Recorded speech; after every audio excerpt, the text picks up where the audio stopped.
My father could have been a great comedian, but he didn't believe that that was possible for him. And so he made a conservative choice. Instead, he got a safe job as an accountant. And when I was 12 years old, he was let go from that safe job. And our family had to do whatever we could to survive. I learned many great lessons from my father, not the least of which was that you can fail at what you don't want. So you might as well take a chance on doing what you love. It's not the only thing he taught me, though. You know, I watched the effect of my father's love and humor and how it altered the world around me. And I thought, that's something to do. That's something worth my time. It wasn't long before I started acting up. You know, people would come over to the house and they'd be greeted by a 7-year-old throwing himself down a large flight of stairs. They would say, "What happened?" And I would say, "I don't know. Let's check the replay." I'd go back to the top of the stairs and come back down in slow motion.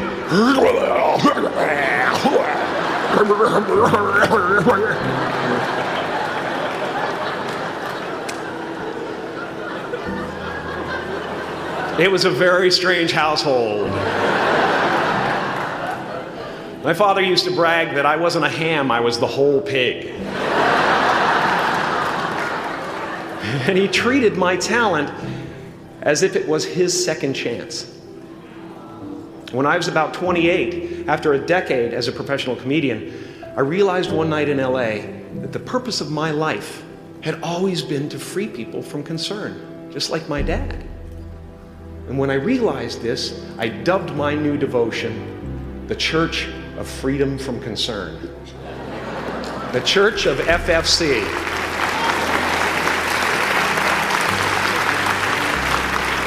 And I dedicated myself to that ministry.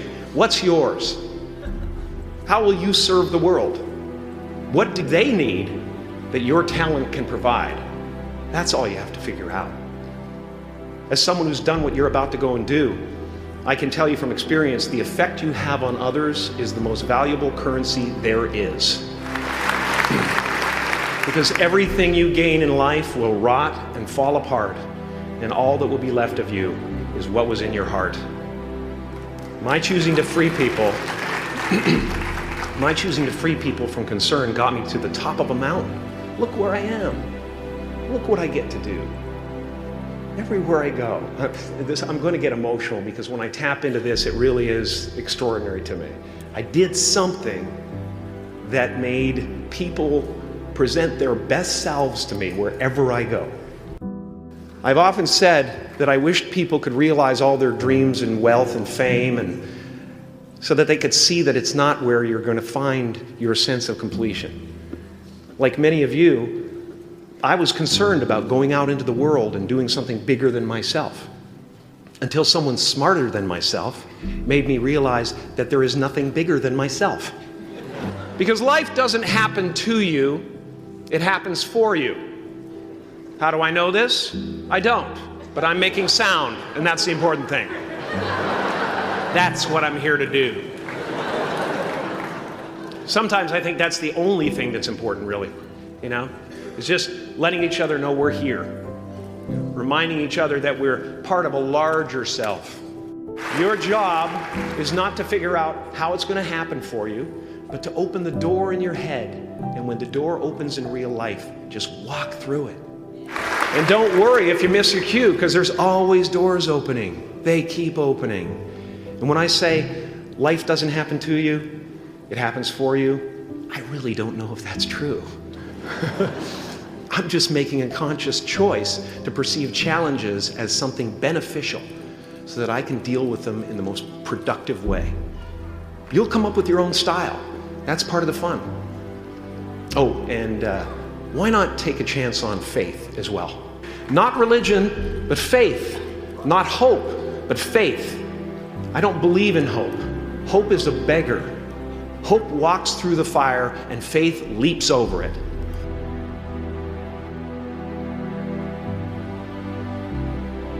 I used to believe that who I was ended at the edge of my skin. That I had been given this little vehicle called a body from which to experience creation. And though I couldn't have asked for a sportier model. It was, after all, a loaner and would have to be returned. Then I learned that everything outside the vehicle was part of me too. And now I drive a convertible.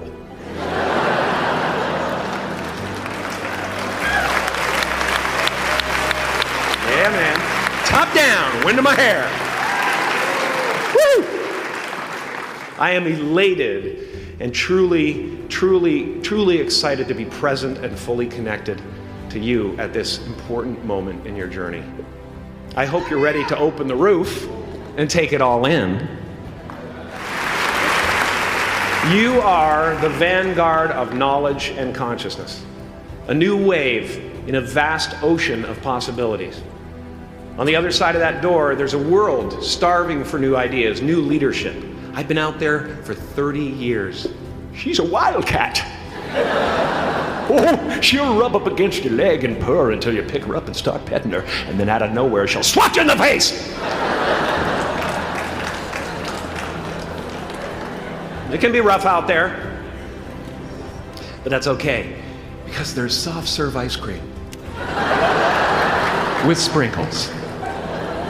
I guess that's what I'm really trying to say here today. Sometimes it's okay to eat your feelings. Now, fear is going to be a player in your life, but you get to decide how much. You can spend your whole life imagining ghosts, worrying about the pathway to the future, but all there will ever be is what's happening here, and the decisions we make in this moment, which are based in either love or fear. So many of us choose our path out of fear disguised as practicality. What we really want seems impossibly out of reach and ridiculous to expect, so we never dare to ask the universe for it. I'm saying I'm the proof that you can ask the universe for it. Please.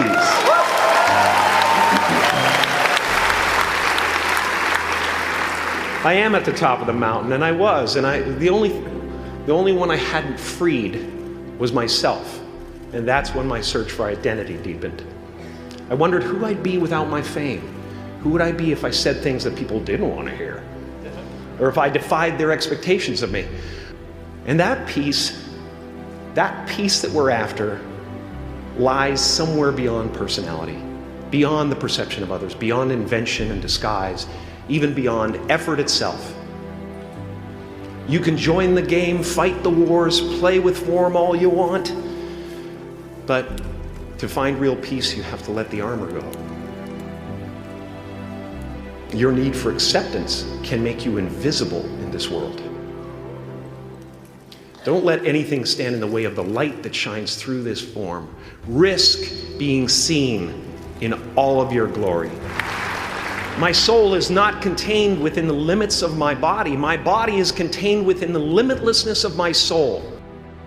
Now I'm always at the beginning. I have a reset button, and I ride that button constantly. Once that button is functioning in your life, there's no story that the mind could create that will be as compelling. The imagination is always manufacturing scenarios, both good and bad, and the ego tries to keep you trapped in the multiplex of the mind.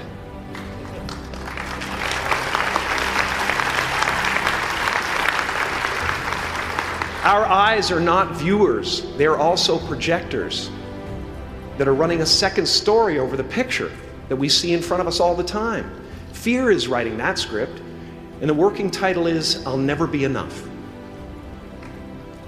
I had a substitute teacher from Ireland in the 2nd grade that told my class during morning prayer that when she wants something, anything at all, she prays for it and promises something in return, and she always gets what she wants. Well, I'm sitting at the back of the classroom, thinking, wow, my family can't afford a bike, So I went home and I prayed for one. And I promised I would recite the rosary every night in exchange. Broke that promise. But 2 weeks later, I got home from school to find a brand new Mustang bike with a banana seat and Easy Rider handlebars. Yeah. From fool to cool. My family informed me that I had won the bike in a raffle that a friend of mine had entered my name in without my knowledge whatsoever. So that type of thing has been happening to me ever since. And as far as I can tell, it's just about letting the universe know what you want and working toward it while letting go of how it comes to pass. No matter what you gain, ego will not let you rest. It will tell you that you cannot stop until you've left an indelible mark on the earth, until you've achieved immortality. How tricky is this ego that it would tempt us with the promise of something we already possess? Relax and dream up a good life.